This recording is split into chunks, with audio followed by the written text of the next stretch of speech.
भारतीय क्रिकेट में ना एक सवाल हमेशा हवा में रहता है, विराट कोहली या एमएस धोनी। देखिए, ये सिर्फ दो नाम नहीं हैं, ये क्रिकेट को जीने के दो बिल्कुल अलग अंदाज हैं। तो चलिए आज इसी बहस की गहराई में उतरते हैं और देखते हैं कि इन दो दिग्गजों की कहानी हमें असल में सिखाती क्या है। वैसे अगर किसी फैन से पूछें तो उनके लिए कोई बहस है ही नहीं, फैसला तो कब का हो चुका है। ये जो मशहूर डायलॉग है ना, कह दिया ना बस कह दिया, ये उनके इसी अटूट विश्वास और जुनून को एकदम सटीक तरीके से दिखाता है। लेकिन क्या ये सवाल बस इतना सा है कि कौन बेहतर है? शायद नहीं। हम यहाँ किसी एक को विजेता बनाने के लिए नहीं हैं। हम तो ये समझने आए हैं कि इन दो बिल्कुल अलग फिलॉसफीज ने, इन दो अलग सोच ने मिलकर भारतीय क्रिकेट का एक पूरा सुनहरा दौर कैसे लिखा। तो कहानी की शुरुआत करते हैं द किंग से। विराट कोहली एक ऐसा नाम जो मैदान पर जुनून, आक्रामकता और हाँ, आंकड़ों की दुनिया में बेमिसाल बादशाहत का दूसरा नाम है। 80 अंतर्राष्ट्रीय क्रिकेट में 80 शतक। जरा सोचिए इस नंबर के बारे में।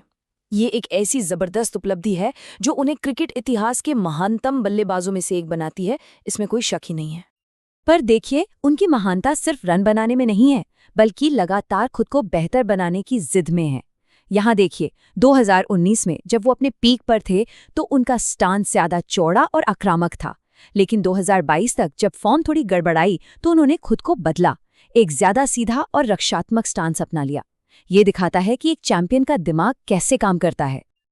और जब बात कप्तानी की आती है तो टेस्ट क्रिकेट में तो उनके आंकड़े अपने आप में एक कहानी कहते हैं। लगभग 59% की जीत दर, मतलब इस फॉर्मेट में वो भारत के आज तक के सबसे सफल कप्तान हैं। पीरियड। अब सिक्के का दूसरा पहलू देखते हैं। रुख करते हैं कैप्टन कूल की ओर, यानी कि मास्टर रणनीतिकार एमएस धोनी। धोनी के साथ ना एक शब्द हमेशा के लिए जुड़ गया है, द फिनिशर। और ये सिर्फ एक रोल नहीं, ये अपने आप में कला है। मतलब जब प्रेशर सबसे ज्यादा हो तब बिल्कुल शांत रहना, हर गेंद का हिसाब लगाना और फिर सही मौके पर मैच को खत्म कर देना। उनकी फिनिशिंग का जो जादू था उसका राज इन 3 चीजों में है। एक, दबाव में एकदम शांत दिमाग।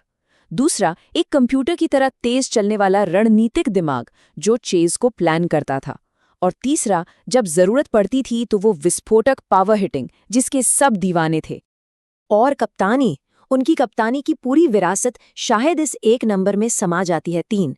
वो क्रिकेट इतिहास के अकेले, जी हां, अकेले ऐसे कप्तान हैं जिन्होंने तीनों बड़ी आईसीसी ट्रॉफियां जीती हैं। तो देखिए, बहस का जो असली मजा है वो यही है। एक तरफ टेस्ट क्रिकेट में कोहली का बेजोड़ दबदबा, उनकी कंसिस्टेंसी, और दूसरी तरफ बड़े टूर्नामेंट्स, नॉकआउट मैच जीतने की धोनी की वो कमाल की काबिलियत। लेकिन ये कहानी सिर्फ मैदान पर आंकड़ों की नहीं है।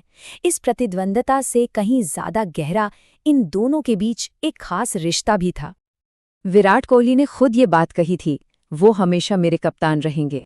ये एक लाइन ही बहुत कुछ बता देती है।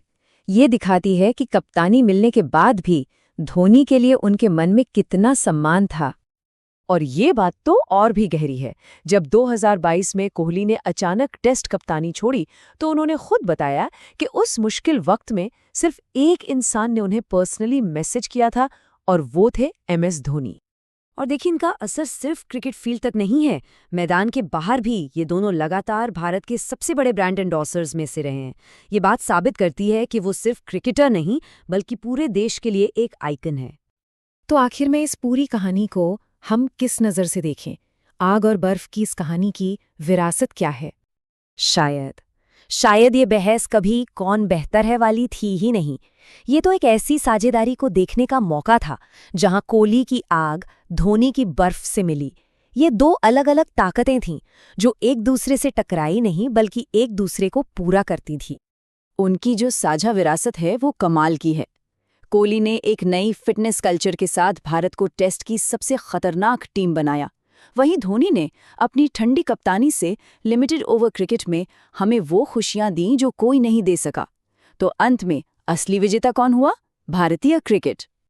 तो अंत में एक सवाल छोड़ जाते हैं, अगर उनकी महानता एक दूसरे से मुकाबला करने में नहीं बल्कि एक दूसरे के साथ जुड़ जाने में थी, तो ये चीज़ हमें लीडरशिप यानी नेतृत्व के बारे में क्या सिखाती है?